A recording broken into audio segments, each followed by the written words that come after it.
and Dante Flows. Unicast, multicast, and broadcast are three different ways of transmitting data across the network.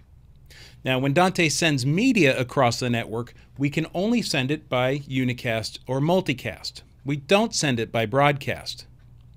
But broadcast is used for things like DHCP requests, ARP requests, and things like that. So let's just cover them all, and we'll get this part well understood. In this chapter, we'll also talk about IGMP snooping, which is a way of managing your multicast traffic. And we'll close with a section on Dante Flows, which is basically how Dante manages its resources, ensuring you don't oversubscribe the processors. So let's start with unicast transmission. Unicast is, again, like sending a letter with the post office. I put the envelope in the mailbox, and it's sent to that person. Now, unicast is great when I want to send unique information to one destination. But what happens when I want to send the same information to multiple destinations? Well, if I'm sending the same information to multiple locations with unicast, I have to duplicate those transmissions over and over again. It's like sending party invitations where I'm going to drop multiple envelopes in the mailbox. Now, in this example, you can see I'm putting a strain on the transmitter. Eventually, that would run out of bandwidth, right? Well, not only that, but if I have multiple switches, it would put additional bandwidth on the trunk lines. The data in triplicate is being sent across this link. Now, unicast is great for one-to-one communication. And even when I'm splitting signals, there might be times when I'm going to choose unicast. We'll talk about that later in the chapter. But if I'm trying to do a truly massive distribution, there might be better ways to do this. So let's compare this with broadcast. So in a postal analogy, broadcast messages are kind of like junk mail. I'm going to hit everybody in a postal code, and each person can go through the messages they receive and decide if these apply to them or not. When the broadcast message is sent to the first switch, that switch will send it out to all ports. Of course, one of those links goes to another network switch, and that device will send it out all of its ports as well. Now, you'll notice that the broadcast message does not cross the router, and that's good. That means when your computer at home sends out a DHCP request, it stops at the edge of your home. It doesn't go out across the internet to every system in the world. Now, when we're sending large messages, the problem with broadcast is that it goes to every device on the network. Most likely, that means a lot of devices are getting data that they don't want, and we could quickly overwhelm the port speed of those devices. So generally speaking, broadcast is used as a method of locating other devices on the network, not as a means of constant communication. And a DHCP request is a great example of that. When I'm joining the network, I don't know where the DHCP server is, so I send that request as a broadcast message. But, of course, when I'm a Dante device and I'm transmitting my content to other devices on the network, well, I know where they are, so there's better alternatives for us to use. Multicast transmissions aim to split the difference between unicast and multicast. Think of it like a magazine subscription. Devices that are interested in a particular stream will subscribe to it. The switch makes a note of that and coordinates with the other switches to build the distribution list. Now, when the data for that transmission is sent, the switches can look at their distribution lists. The first switch realizes it only needs to send the stream to the second switch, and that second switch knows exactly which devices wanted that stream. So, with multicast, the transmitter only had to send this data once, and the only devices that received it are the ones that wanted it. Now, it's worth knowing that the multicast stream IDs look like IP addresses. It doesn't mean that your device suddenly changed to a new IP range. These are just numbers that you would tune into just like you would tune into a radio station or a television station. And it's also worth noting that Dante does not require you to manage the IP addresses. The only reason why we go over this is if you're on an enterprise network and the IT manager asks you, hey, which multicast subscriptions are you using? Now you'll know what they're talking about. And of course, we'll show you how to find the particular streams that we use. So the multicast streams fall in the range of 224.anything through 239.anything. Now multicast, as we showed it to you, assumes that a function like IGMP snooping is engaged on your switch.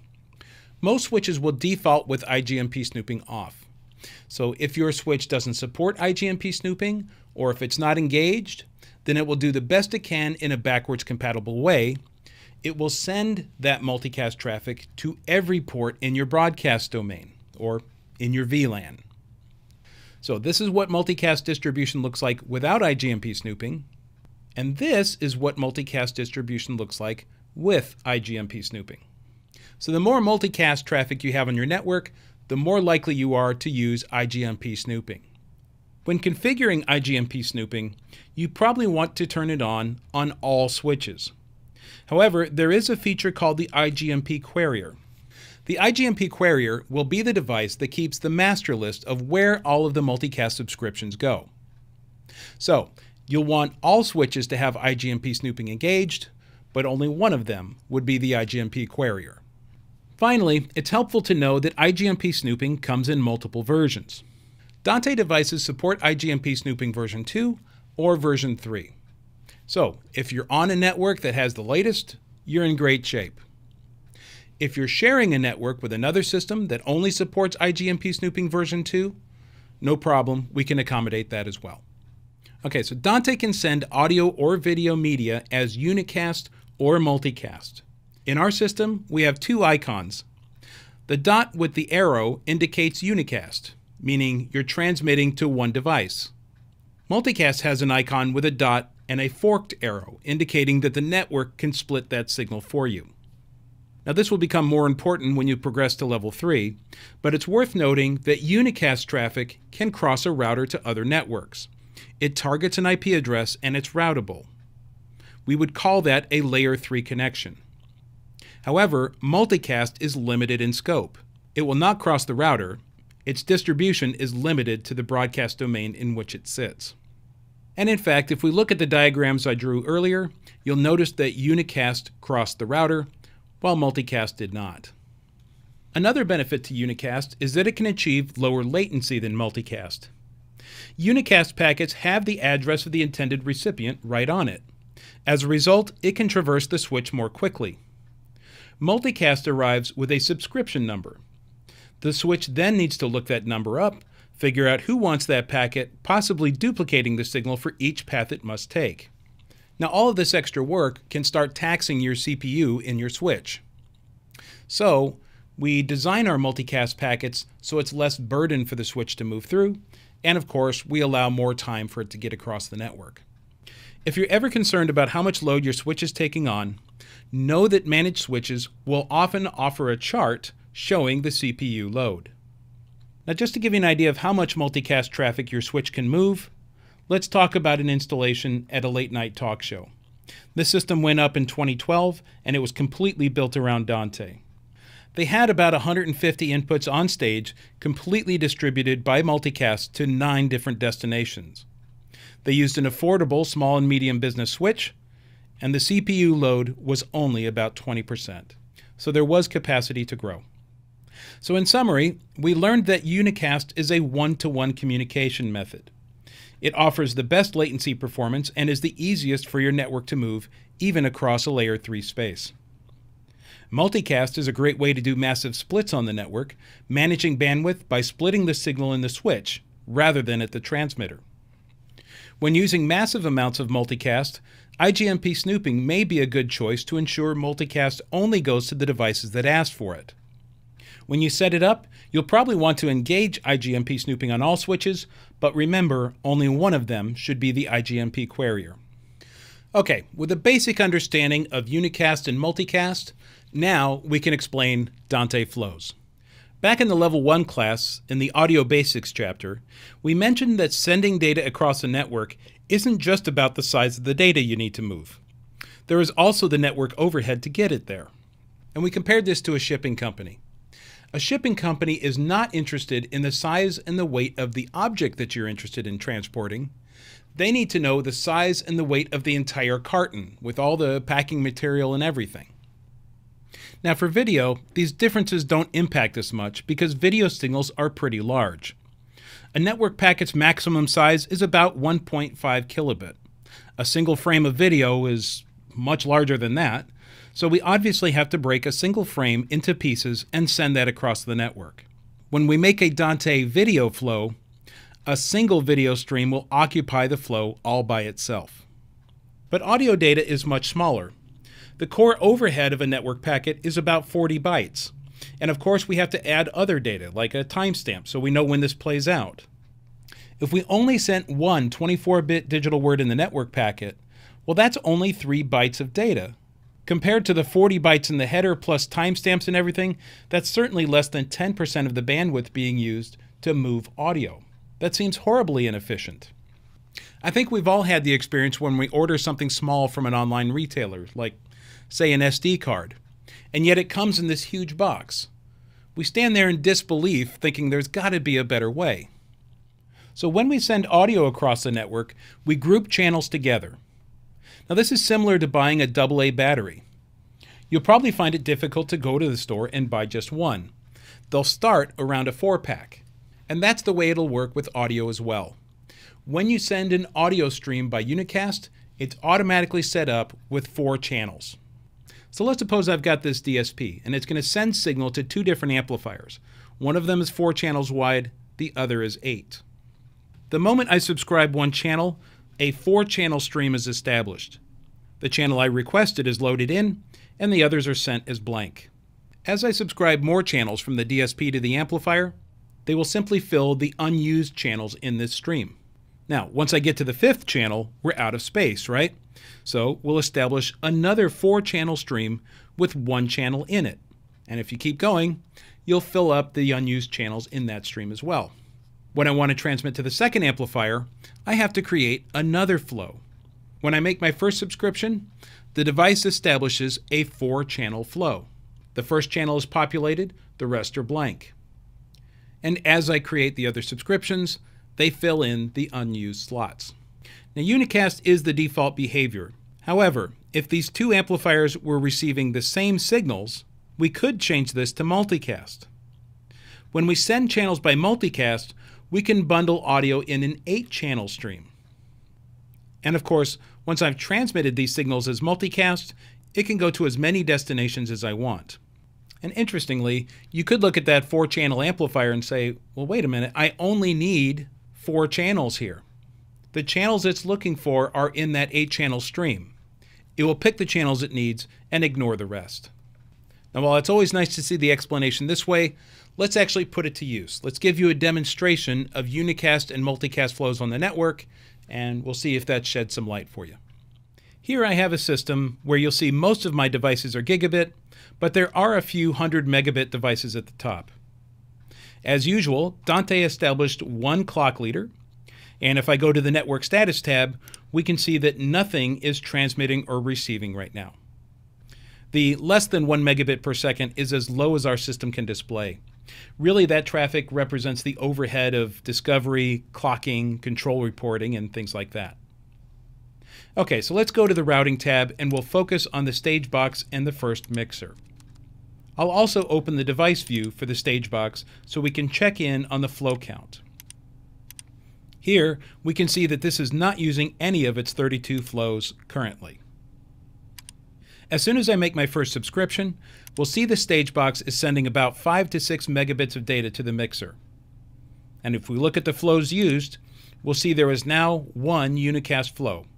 Nothing too surprising, right? Okay, let's go back and create 3 more subscriptions between these same 2 devices. So now we have 4 channels going from the stage box to the mixer. We can see that there's no change in bandwidth. It's the same 5 to 6 megabits that we had before. And if we look at the stage box, we see there are no more flows being used. So again, when we send a unicast stream, it's automatically set as a 4-channel flow, whether you're using 1 or all 4 channels. Okay, so we've got 1 unicast flow running right now. Let's subscribe a 5th channel. Indeed, if we look at our bandwidth, we see an additional 5 to 6 megabits for the additional flow, climbing to about 11 to 12 megabits per second. If we look in the flow counter, we indeed see that a second flow has begun. Okay, I think we get the idea here. So let's take bigger steps. Let's subscribe all 16 channels from this stage box. Of course, 16 channels divided by 4 channels per flow, that means we need 4 flows. And of course, we're only going to 1 destination right now. Let's see what happens as we create subscriptions for additional devices. Let's send these same 16 channels to the monitor disk. Since this is unicast, we're going to have to send this twice. We can see our bandwidth climbs to 48 megabits per second, about 24 megabits to each receiver. And of course, we see our flow count go up.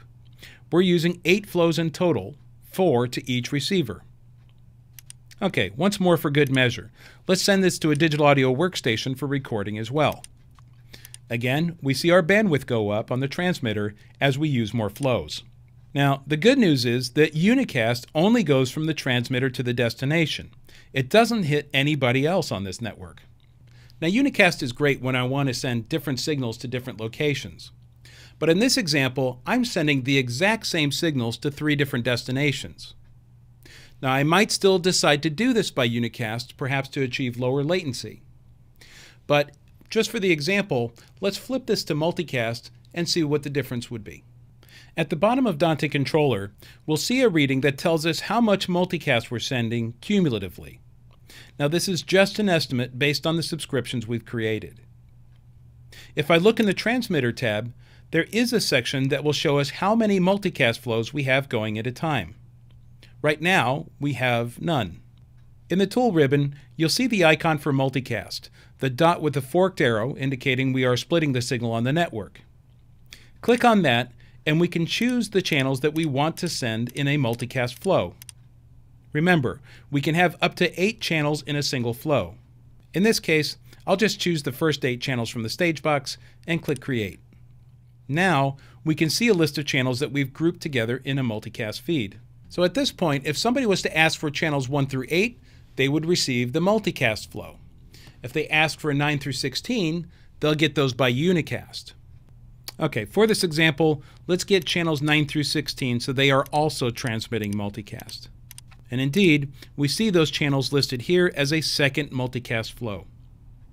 If we look at our bandwidth used, we see we're only using 21 megabits per second to send those 16 channels to 3 destinations. When it was sent by unicast, this was around 72 megabits per second, so this reduces the load on the transmitter significantly. Indeed, we can see we're still reaching the 3 devices we wanted to reach, no problem there. However, look up and down this list. We'll see that everyone is receiving this traffic. Now, what does that tell you? Well, that probably tells you IGMP snooping is not engaged yet, because multicast traffic is going everywhere. Now, if this was all the multicast traffic we had, we could have a discussion about should IGMP snooping be engaged or not. It might not really matter one way or the other. But before I turn on IGMP snooping, let me take us out to the breaking point, and we'll see the difference that it would make. Up here, I have a Dante AV transmitter. This is receiving a signal from a camera that is pointed at my set here. Right now, we can see this is not transmitting to anyone. No devices have requested this subscription yet. If I look at the flow count for this video device, we'll see it keeps track separately of flows for video, audio, and control.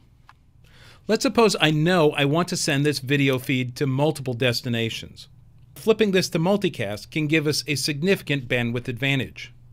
To make the multicast subscription, again, I click on the multicast icon, select the video channel, and click Create. Now watch what happens to the bandwidth on the devices. I can see the device is starting to transmit 103 megabits. Now remember, no video receivers have subscribed to this image yet, and yet we're transmitting it. Well, remember, a multicast transmitter doesn't know who's supposed to receive a specific signal. It just transmits, puts a multicast subscription ID on it, and trusts the switch to get it to the destination. So even with no one asking for the subscription, the multicast transmitter started putting out this 103 megabit stream. Since we don't have IGMP snooping engaged yet, you can see the traffic is going to all devices on the network. The devices at the bottom are 1 gigabit, so they're able to manage this traffic no problem. But look at the 3 devices at the top that are only 100 megabit devices. We are overwhelming them beyond their capacity.